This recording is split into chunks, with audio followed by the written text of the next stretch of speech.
जी अस्सलाम वालेकुम। क्या हाल है वीवर्स। उम्मीद करती हूँ आप सब ठीक होंगे, खुश होंगे, खुर्म होंगे, जहाँ कहीं भी होंगे आज़ाद होंगे। मिसिज़ मलक आपके साथ नई वीडियो के साथ हाजिर। जनाब गंदलों दा साग ते मक्खन मकई रिन के मैं ले आई हाँ वीवर्स के लिए। अब वो मैं दूसरा लफ्ज़ तो नहीं कह सकती ना, मैं तो अपने व्यूवर्स के लिए ही बात करूँगी।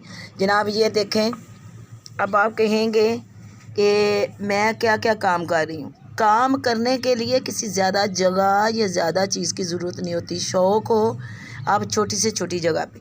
ये देखें जनाब, ये मैंने साग लगाया था टोकरियों में कुछ दिन पहले। तो मैंने देखा कि ये जो टोकरी जो है ना वो छोटी पड़ रही है। इसको थोड़ा सा खुले, मैंने ये माशाल्लाह बहुत ज़्यादा उग गया था, सारे बीज जर्मिनेट हो गए थे, ये इतना गहरा सा हो गया हुआ था। तो मैंने कहा कि ये तो नहीं पले बढ़ेगा इस तरह। तो मैंने जनाब उसी तरह जो टोकरियों के अंदर मैंने तोड़े रखे हुए थे ना, उनको निकाल कर फिर मैंने उनको इस तरह ये देखे एक क्यारियों की सूरत में मैंने ज़मीन पे ये बिछा दिया। ये ज़रा देखें, ये नाजरीन ये देखें माशाल्लाह माशाल्लाह। ये देखें अब माशाल्लाह बड़ा हो रहा है। तो मैंने कहा कि मैं क्यों ना अपने व्यूवर्स के साथ शेयर करूं और उनको दिखाऊं कि आप छोटी सी जगह पे भी अपने शौक़ पूरे कर सकते हैं। हम इतना तो नहीं जगह के हम इतना उगाएंगे कि भाई हम इसको बेचेंगे या किसी मार्केट मंडी में बेचेंगे। कम से कम अपने घर में अपने ज़हनी सुकून के लिए, अपने दिल की खुशी के लिए, अपनी छोटी सी ज़रूरत के लिए तो हम ऐसे कर सकते हैं ना। ये देखें ये जनाब, जैसे फिर ये बड़ा होगा माशाल्लाह इसकी गंदलें निकलेंगी। तो जब मैं फिर इसको काटूंगी, निकालूंगी इन गंदलों को, तो फिर इंशाअल्लाहुल अज़ीज़ बशर्ते ज़िंदगी फिर मैं आपके साथ इसको भी शेयर करूंगी। ये देखें अभी मैंने जैसे थी टोकरियों को इनको निकाल के रखा, छेड़ा नहीं, क्योंकि फिर इनकी जो है ना रूट्स ख़राब हो जाती और ये पौधे मर जाते। इसलिए फिर मैंने इनको ऐसे ही जो है ना, इनको ऐसे ही डाल दिया। अब माशाल्लाह ये देखे सब ने अपने पाँव पकड़ लिए हुए हैं, अपनी रूट्स इनकी जो खड़ी हो गई हैं। अब मैं इनमें मज़ीद जो है ना जो जगह खाली है उस पर थोड़े से और बीज जो है ना वो लगा दूँगी इसकी, और मिट्टी इसके ऊपर मैं करूँगी। तो इंशाल्लाह ये जो है ना ये बड़ा अच्छा साग बन जाएगा इंशाल्लाह। कम से कम हमारी फैमिली के लिए तो काफ़ी होगा। ये देखें नाज़रीन, आप भी देख सकते हैं। ये देखें मैं छोटी सी ये क्यारियाँ बना कर ना खेत बना दिए मैं, छोटे छोटे ये 3 खेत मैंने बना दिए हैं साग के। ये देखें तो जनाब आप भी इस तरह की छोटी छोटी कावश घर में कर सकते हैं।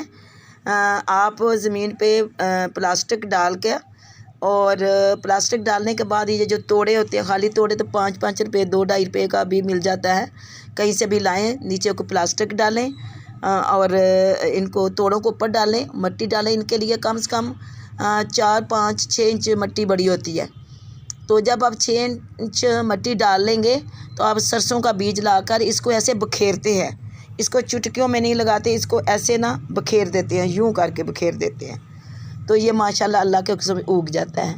अल्लाह ताला ने मिट्टी में बड़ी तासीर रखी हुई है, अल्लाह ने मिट्टी में ताकत रखी हुई है। अल्लाह ताला मिट्टी के अंदर सारा कुछ निकलता है और हम भी मिट्टी से निकले हैं और मिट्टी के अंदर ही एक दिन चले जाना है।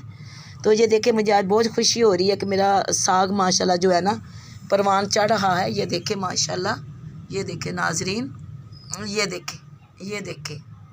तो मैं जो है ना इंशाल्लाह जब ये इसकी गंदलें बन जाएंगी तो मैं इंशाल्लाह इसको काटूंगी, आपके साथ शेयर करूंगी, और फिर वो साग घोट के साथ मक्खन जो मलाई है इंशाल्लाह वो भी पूरी कोशिश करूंगी। घर में जो मैं मलाई उतारती हूँ उसका मक्खन बनाऊंगी, और मकई की रोटी भी जो है ना इंशाल्लाह वो भी जो है ना बना लेंगे। फिर आपके साथ इंशाल्लाह वो भी मैं शेयर करूंगी। यानी पौधे और पौधों से तमाम बनने वाली चीज़ें, घर में पकने वाली चीज़ें, उससे तैयार होने वाली चीज़ें जो हम घर में इस्तेमाल करते हैं इंशाल्लाह मैं वक्त के साथ साथ आपके साथ वो भी शेयर करती रहूँगी। तो जनाब मेरे साथ रहिए और नए आने वाले मेरे चैनल को सब्सक्राइब करें, मेरी हौसला अफजाई करें, अच्छे अच्छे कमेंट्स दें, ताकि मुझे पता चले कि कहाँ कमी पेशी है, मुझे कहाँ करना, किस तरह करना चाहिए, क्या करना चाहिए, तो मुझे पता रहना चाहिए और मेरी हौसला अफजाई भी होनी चाहिए। तो जनाब जो नए आने वाले सब्सक्राइब करें, इसको लाइक करें, शेयर करें और मेरी हौसला अफजाई करें। इंशाल्लाह नई वीडियो के साथ फिर हाज़िर होंगी। तब तक के लिए इजाज़त दें। अल्लाह हाफिज़।